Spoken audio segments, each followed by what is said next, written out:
কি গো তোমার রান্না বান্না হলো? ভগবানকে ভোগ লাগানো হলো? হ্যাঁ এই যে লাগাচ্ছি।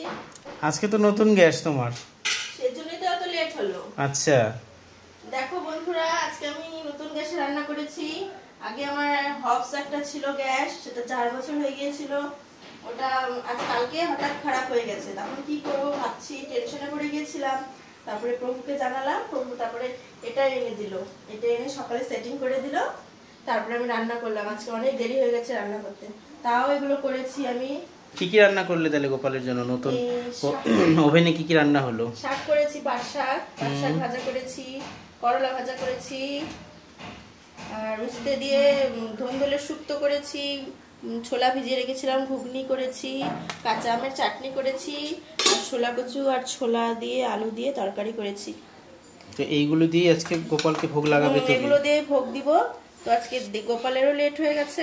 এমনি নতুন গ্যাসে রান্না করে কেমন লাগলো? এটার ফিডব্যাকটা একটু জানাও বন্ধুদের। ভালো লাগলো, অনেকদিন পর আবার এই ধরনের গ্যাসে রান্না করলাম। তো এই গ্যাসটা ইউজ করে আজকে কেমন লাগলো তোমার? ভালো লাগছে আজকে এই গ্যাসটা ইউজ করে। আর ওটা খুব প্রবলেমও দিচ্ছিল তাই না? অনেক দিন থেকে প্রবলেম দিচ্ছিল ওটা। ঠিক আছে তাহলে। হরে কৃষ্ণ বন্ধুরা, ভালো থেকো।